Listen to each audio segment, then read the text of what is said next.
May 10th, 1969, Shau Valley, Hill 937. That's where it began.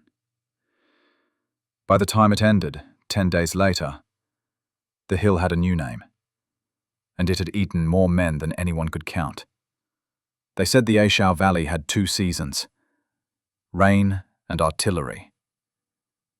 I arrived in the middle of both.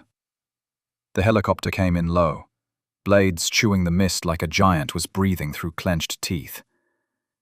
We could barely see the tree line until we were already over it, just a wall of green vapor.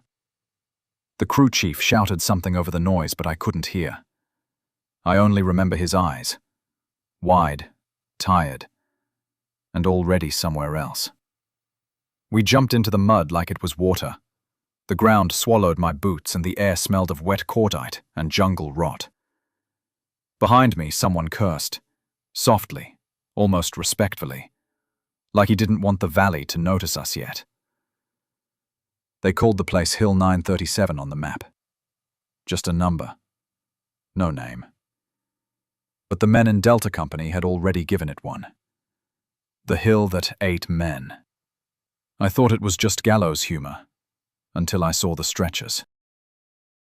4 of them lined up beside a crater full of brown water, each one covered by a poncho that moved in the wind like a breath. The sergeant told us they were from yesterday's push. He didn't need to say what that meant. The veterans looked like ghosts even when they walked. Their sleeves were rolled high, skin grey from sweat and mud. Their boots had no shine, their cigarettes no filter. Every movement was slow, like the air was thicker around them.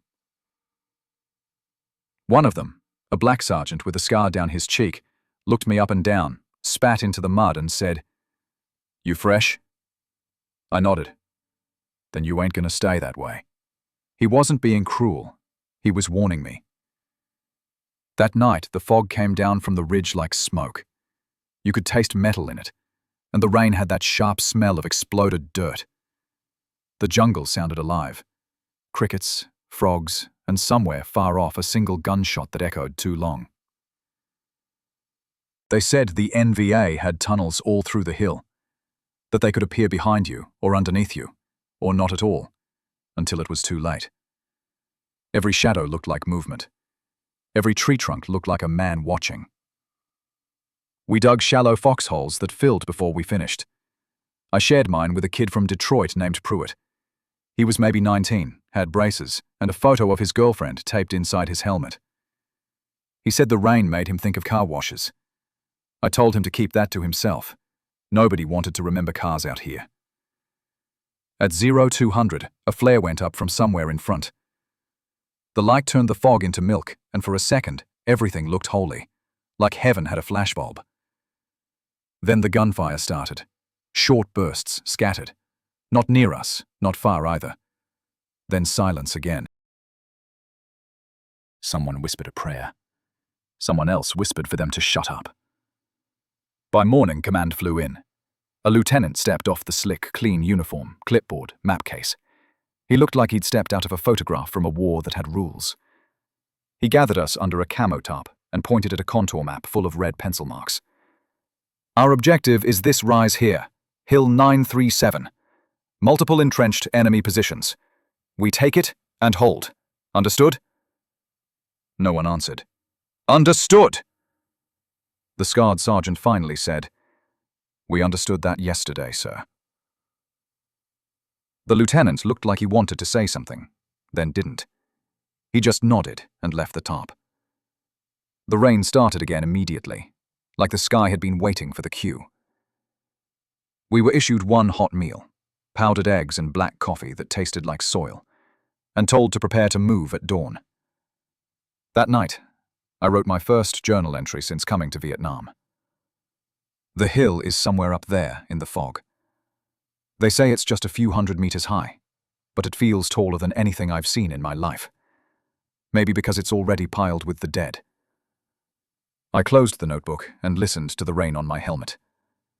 It sounded like applause. But out here, nothing worth clapping for ever happened. When I finally drifted to sleep, I dreamed I was falling upward, into the mist, into the sound of helicopters, into the open mouth of that hill that never stopped eating. And at dawn, when they blew the whistle, we started to climb. Dawn came without sunlight, just the color of old tin and the smell of rain still hanging in the air. The fog was so thick it felt solid, like we could have leaned against it if we were too tired to stand. Somewhere above us, blades started turning. Helicopters, invisible in the soup, but close enough for the rotors to slap at the treetops. We could feel the downwash even through the canopy, whipping the leaves and spraying the mud back into our faces.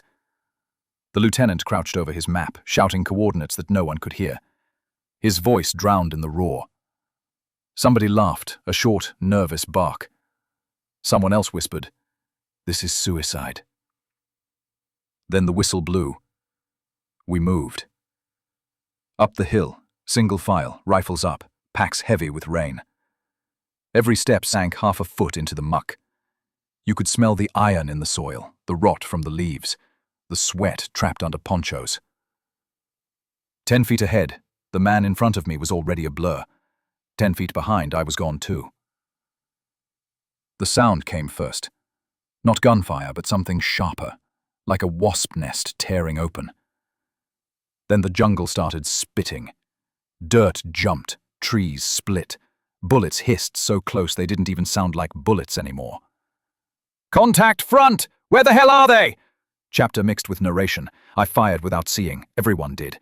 Muzzle flashes turned the fog red, then white, then red again. It was like fighting inside a camera flash.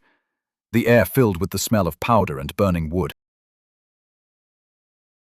The radio screamed for air support, but the choppers were blind. The hill ate the sound. Pruitt went down first, the kid from Detroit. 1 second he was there, the next, gone, behind a spray of mud and leaves. Someone shouted his name, but no one moved. You don't stop on the slope, not when the air itself is killing you. Then someone started screaming, long, raw, endless. We thought it was Pruitt. It wasn't. It was Sergeant Keenan, hit through the leg, trapped halfway behind a log. Every time we tried to reach him, the hill answered with more fire. We called for medevac, but the fog swallowed the sound of the blades. The sky was grey noise. We were alone. I crawled next to a tree and realized I was clutching a handful of mud so tight it ran between my fingers. My rifle was slick. My hands were shaking. Then, suddenly, silence.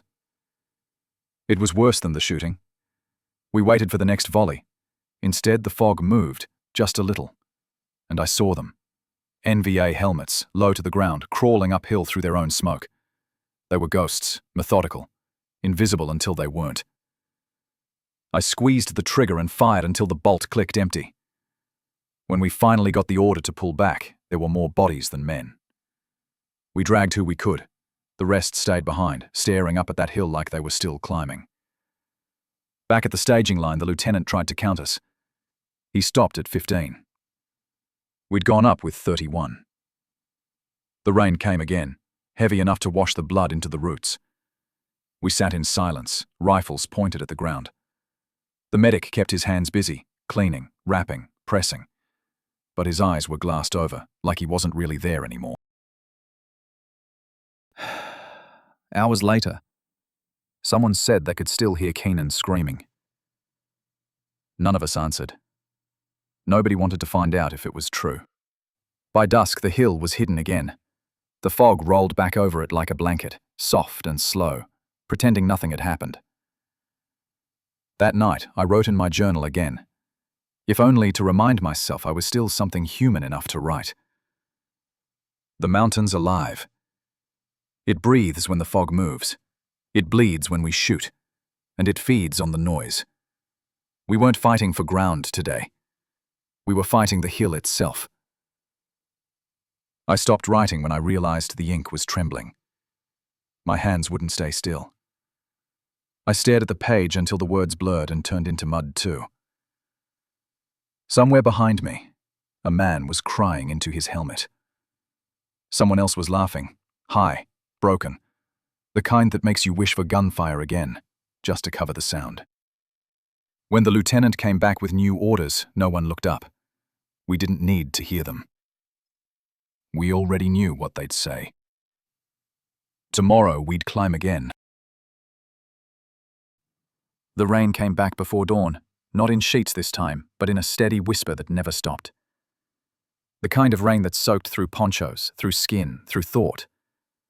After a while, you couldn't tell what was sweat, what was mud, and what was just you dissolving. The foxholes had turned to soup. We spent half our time bailing them out with helmets, the other half pretending not to notice the smell. Everything smelled of wet metal and rot. Boots grew soft, feet blistered and peeled. Some of the guys wrapped rags around their toes, others just stopped caring. There was no real talking anymore, just cigarettes passed around, half burned, and rain drumming like Morse code on the helmets. If someone did speak, it was only to count how many were left, or to ask if mail had come in. The letters didn't last long either. Most came already damp. The ink bled like wounds, names disappearing before we could finish reading them. One guy, Daniels, tried to dry his letter over a heating tab. It caught fire, burned half the page. He didn't even flinch, just watched it curl like it was something inevitable. The medic snapped 2 days later. He'd been calm during the firefight, steady hands, even when Keenan was screaming. But out here, in the stillness, the quiet broke him. He started shaking, whispering names that weren't ours. At one point I caught him washing his hands in a puddle again and again, even though they were clean. "Can't get it off," he said. "Not ever." That night we moved him back to the rear for observation. We never saw him again. Command said we'd hit the hill again soon, but soon stretched like wire. Every hour was longer than the last. The jungle didn't sleep, it just waited. That's when I met the kid. He was from Kansas, short, baby-faced, maybe 20 at best. His name was Miller, but everyone just called him the kid. He'd been in country for 2 weeks and looked like he'd spent his whole life trying not to stand out. He had freckles under the mud and a smile that didn't belong here. He asked me once what home smelled like. I told him I couldn't remember. He said Kansas smelled like cut grass and gasoline. Then he said something that almost made me laugh. "You know what I'd kill for? A hamburger. Just one. With onions, maybe." We all laughed. Not because it was funny, but because it was so out of place. Food talk became our religion after that. Burgers, fries, barbecue. Each of us describing imaginary meals like prayers we'd never get to say. Miller said the hill reminded him of a grill. "Every time the napalm drops," he said, "you can almost smell the meat cooking." He was trying to be funny. He wasn't wrong. We started calling it the Hamburger Hill. The name stuck, even though we hated it. There was something cruel about it, taking something normal, something American, and twisting it into this endless pit. That night, I wrote in my journal, "We joke about food because it's the only thing that doesn't bleed." The jungle started changing around us. Or maybe we were changing to match it. The trees leaned closer. The vines grew thicker. You could swear the ground pulsed under your hands. We began to whisper less, afraid the forest was listening. At night, something moved out there. Could have been monkeys. Could have been the enemy. Could have been the hill itself, shifting in its sleep. The rain kept falling, soft but endless. It blurred the edges of everything. Uniforms, memories, even faces. I caught my reflection in a puddle once. Couldn't recognize it. The eyes looked older, the mouth tighter. My helmet seemed to sag lower every day, like it was tired too. Miller gave me half a cigarette before he went on patrol one night. Said, "Save it for when we're done here." He didn't come back. The rain washed away the footprints before sunrise. After that, I stopped counting who was left. The numbers didn't matter anymore. We were part of the same slow decay. A platoon melting into the soil, one man at a time. The jungle didn't care who we were. It didn't hate us, didn't love us. It just absorbed us. Every morning, the same ritual. Wake up soaked, light a smoke, curse the hill, and wait for the next order that would send us back up into its mouth. Sometimes I thought about home. Sometimes I didn't. The rain made sure neither felt real. We weren't soldiers anymore. We were part of the weather, damp, colorless, and slowly disappearing. The Shau Valley had 2 seasons, rain and artillery. But by then, I'd started to think there was a third. The one where men simply rotted. The second assault came before the mud had even settled from the first. We were still dragging stretchers when the order came down. Same target, same route, same nightmare. No one argued. You can't argue with radio static and ranks.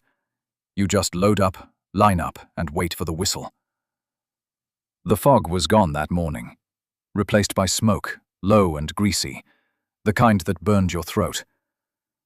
Artillery had pounded the slope all night, and we were told the NVA positions were neutralized. That word meant nothing anymore.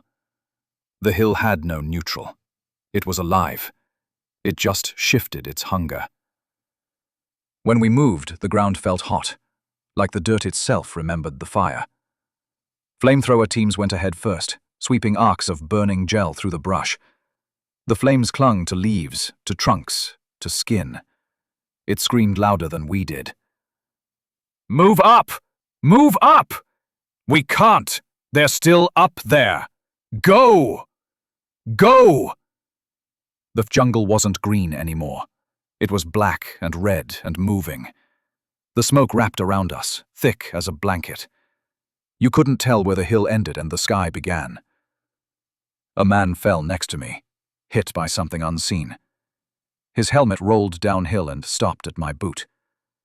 I remember picking it up without knowing why, then dropping it when I realized it wasn't empty. By midday, we'd gained 10 meters, maybe 15. The radio crackled. New orders. Hold position. Hold what? There was nothing left to hold. Just mud and steam and the smell of cooked leaves. We dug in that night. The rain came again. I could still see the fires flickering through it, orange ghosts dying slow. Corporal Vasquez asked the question we were all thinking. How many times we gotta die for the same dirt? Nobody answered. Even the lieutenant stayed quiet, staring at the ground like it might answer for him. At dawn, they told us we'd go again. Third push. No rest, no replacements. Command said the enemy was breaking.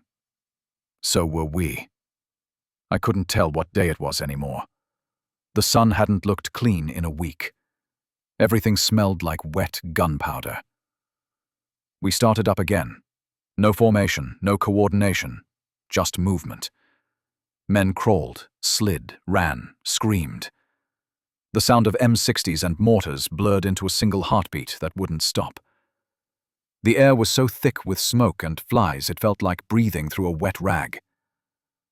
Halfway up, I saw Miller, the kid from Kansas. He was firing into the trees, face streaked with black, teeth clenched. "Keep your head down!" He looked at me and smiled. Then he wasn't there, just a hole in the air where he'd been. I don't remember running to him. I only remember finding him face down in the mud, still warm. I rolled him over, pressed my hand to his chest. It felt like touching an empty drum. He was still breathing. Barely. Rounds snapped past. Dirt kicked up around us like angry water. I dragged him by the straps, slipping, cursing, clawing at the mud. The hill seemed to tilt, pulling us backward every inch we gained. Then regaining composure. Every breath he took sounded like it hurt the world.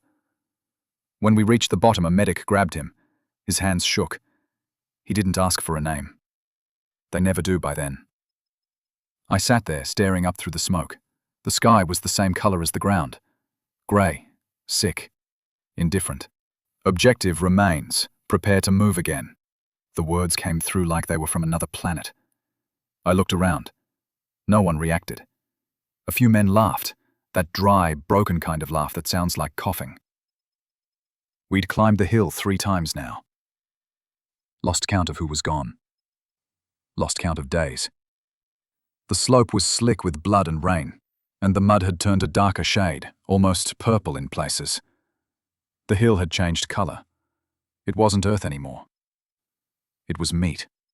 We weren't soldiers now. We were just offerings. At night I dreamed of the hill breathing, slow, deep, pulling air in through the craters and exhaling smoke. I'd wake up with dirt in my mouth and think it was laughing. We used to say, hold the line. Now we said nothing at all.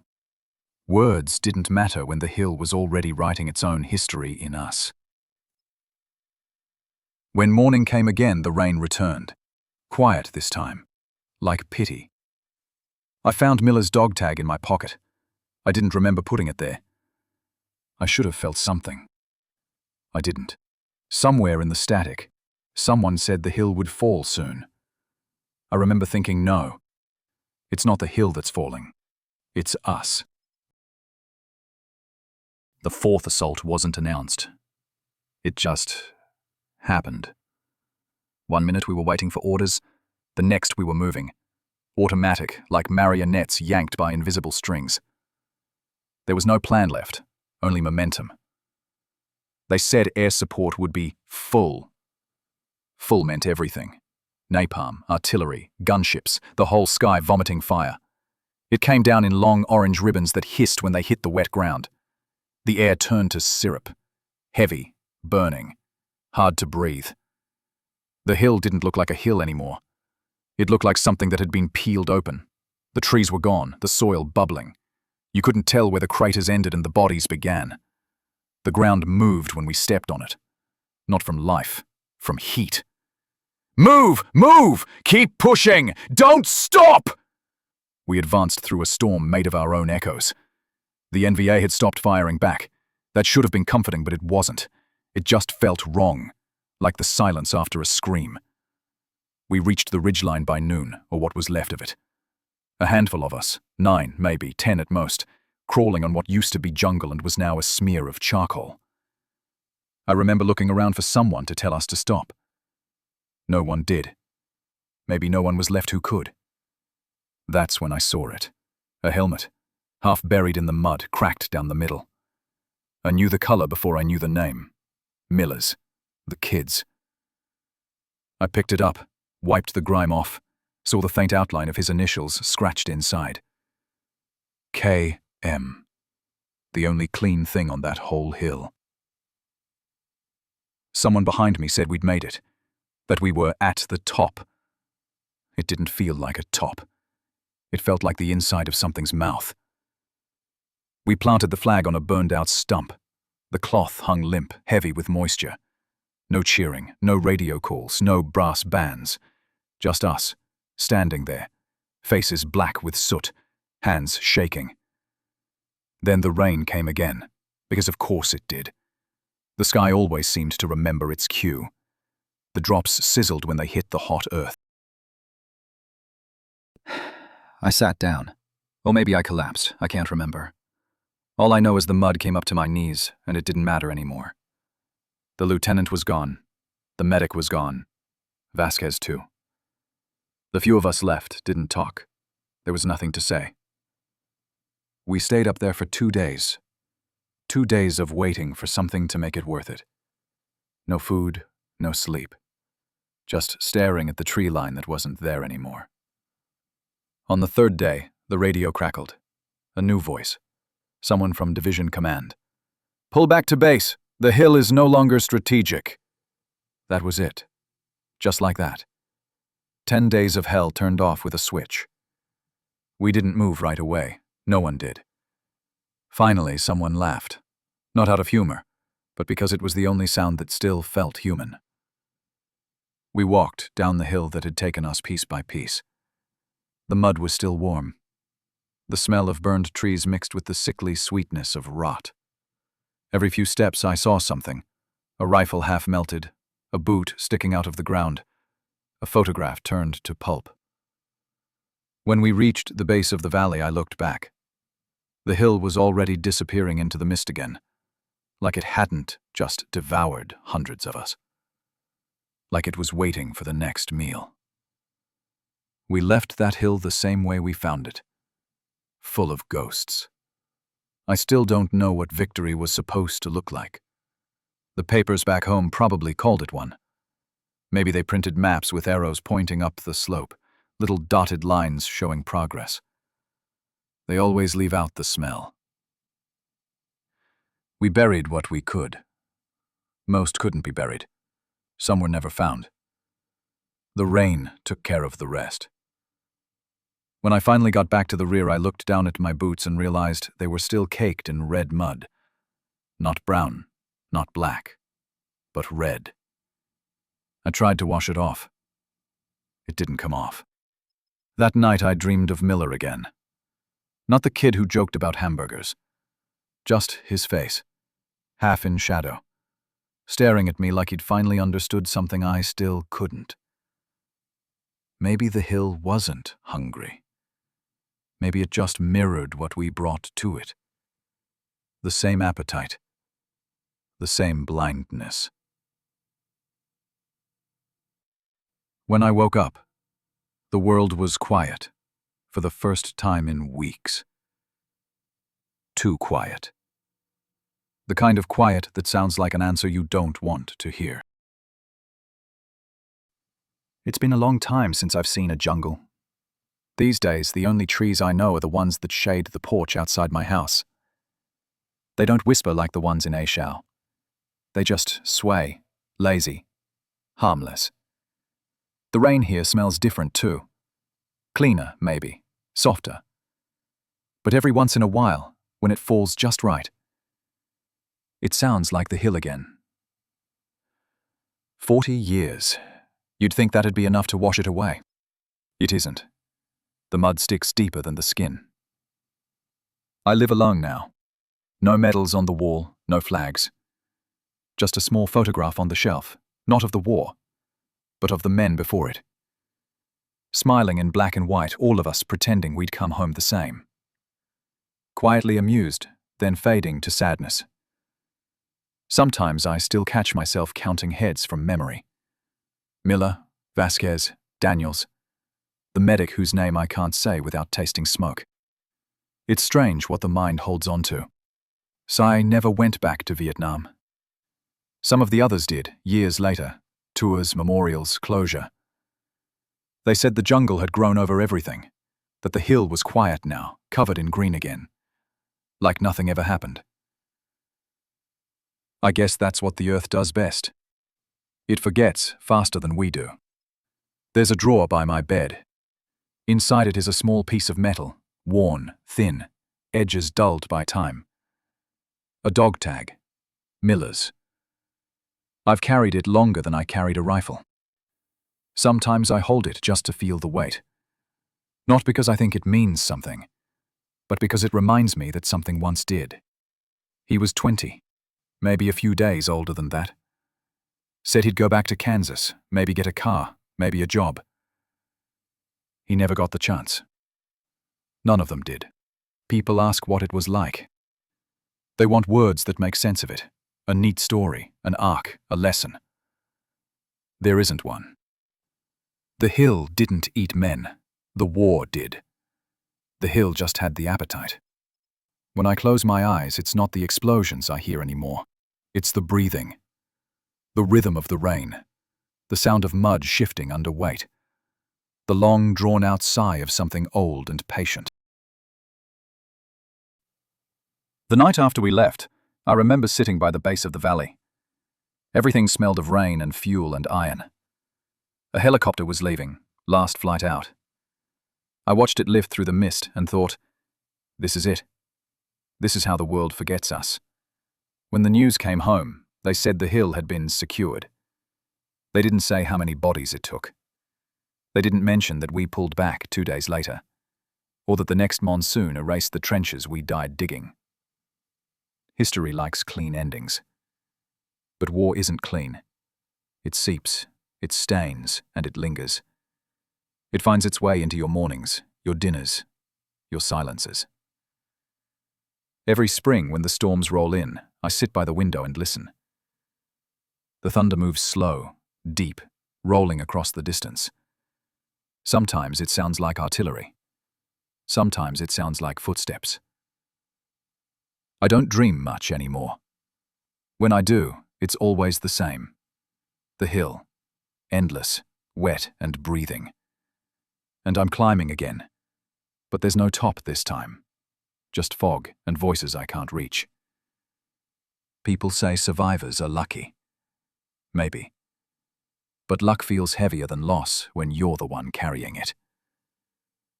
I tried to write down their names once, all 12 of us who made that climb the first time. But halfway through, the ink started to run. I realized I didn't remember all their faces anymore. Just flashes. A grin, a scar, a voice calling through the rain. The records say the battle lasted 10 days, but for some of us, it never ended. We just walked out of it and kept going, waiting for the rest of ourselves to catch up. The hill's still there. I saw a picture once, taken by a tourist, decades after. It looked peaceful. Trees growing again, clouds drifting lazy over the ridge.